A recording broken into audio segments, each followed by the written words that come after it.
A Sombra e a Cidadela. Uma jornada estoica. Nos ventos áridos que varriam a província romana da Judéia, um mercador chamado Hélio via sua fortuna se desfazer como areia entre os dedos. Outrora, um homem de posses, cujas caravanas adornadas com sedas e especiarias eram conhecidas desde Petra a Alexandria. Ele agora se encontrava à beira da ruína. Uma praga levara seus melhores camelos, uma tempestade no mar engolira uma carga valiosa e a traição de um sócio o deixara com dívidas que amaldiçoavam seu sono. A amargura era seu pão diário e a ansiedade o vinho que o enebriava noite após noite. Caminhando pelas ruas de Cesareia, observava com inveja os magistrados em suas togas brancas e os comerciantes que ainda prosperavam. Por que os deuses me abandonaram? Questionava aos céus, recebendo apenas o silêncio como resposta. Sua mente era um turbilhão de "e se?". E se a tempestade não tivesse ocorrido? E se eu tivesse desconfiado de meu sócio? Desolado, ele buscou refúgio nos jardins do templo, onde um velho de barbas longas e olhar sereno, chamado Zeno, costumava discorrer sobre filosofia para um punhado de ouvintes. Hélio, cético, mas sem ter para onde ir, sentou-se sob a sombra de um tamareiro para escutar. Zeno falava sobre o que está e o que não está em nosso poder. Muitos de nós, dizia o ancião com uma voz calma, como um murmúrio de um riacho, vivemos em constante tormenta porque atrelamos nossa paz a coisas que nos são externas. A riqueza, a saúde, a reputação, o amor dos outros. Tudo isso pode nos ser tirado num piscar de olhos, como a chama de uma vela em meio a uma ventania. Hélio sentia uma pontada de irritação. O velho falava como se a perda de tudo fosse algo trivial. Mas Zeno continuou. O que verdadeiramente nos pertence? Nossos julgamentos, nossas intenções, nossos desejos e nossas aversões.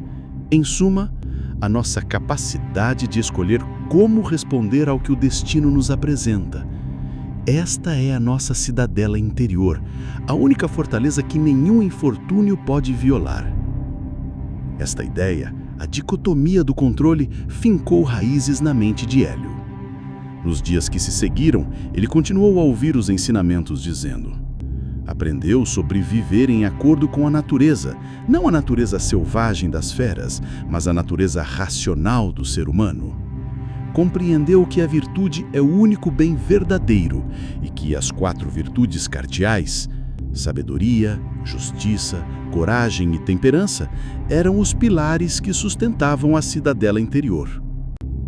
Um dia, um dos credores de Hélio, um homem rude e impaciente, confrontou-o na praça do mercado, humilhando-o publicamente. No passado, Hélio teria reagido com raiva ou se encolhido em vergonha. Mas, lembrando-se das palavras de Zeno, ele praticou a coragem.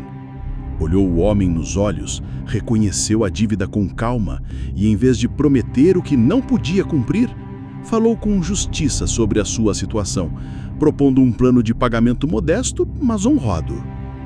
O credor, surpreendido pela serenidade de Hélio, concordou em esperar. Hélio começou a aplicar a temperança em sua vida. Deixou de lamentar o vinho caro e os banquetes fartos. Encontrava satisfação em uma refeição simples, na beleza de um pôr do sol, na conversa com um amigo. Ele começou a ver que a felicidade não estava na abundância de coisas, mas na ausência de desejos perturbadores. A sabedoria, ele percebeu, não era o conhecimento de fatos distantes, mas a capacidade de discernir o que era bom, o que era mal e o que era indiferente. A perda de sua fortuna, que antes lhe parecia o pior dos males, começou a se transformar em algo indiferente. Não era bom nem mal em si, era apenas um fato.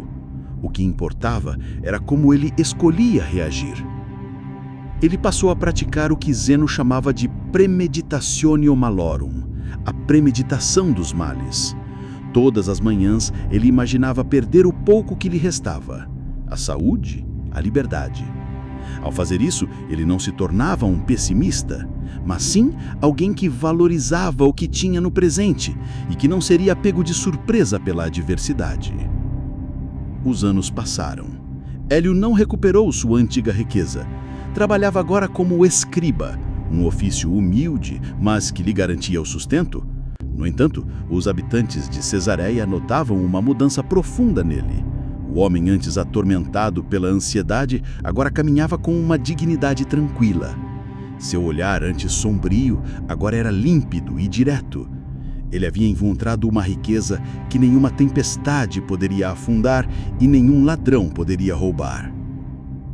Certa tarde, um jovem, abalado pela perda de sua amada, procurou Hélio, tendo ouvido falar de sua transformação. "Como posso suportar esta dor?" perguntou o jovem com a voz embargada. Hélio o conduziu ao mesmo jardim onde um dia encontrara Zeno. "Sua dor é real", disse com compaixão, "mas a fonte do seu sofrimento não é a perda dela, mas seu julgamento de que a vida sem ela é insuportável. Você não controla o que o destino leva, mas controla a força e a virtude com que você permanece. Chore a sua perda, pois é natural, mas não se afogue na tristeza. Lembre-se de que a única coisa que verdadeiramente possui é a sua capacidade de ser justo, corajoso, sábio e temperante, mesmo diante da dor. Construa sua cidadela interior, jovem, pois os ventos do destino sopram para todos, mas apenas aqueles com fundações sólidas permanecem de pé." Naquele momento, sob a sombra do tamareiro, Hélio não era mais apenas o mercador falido.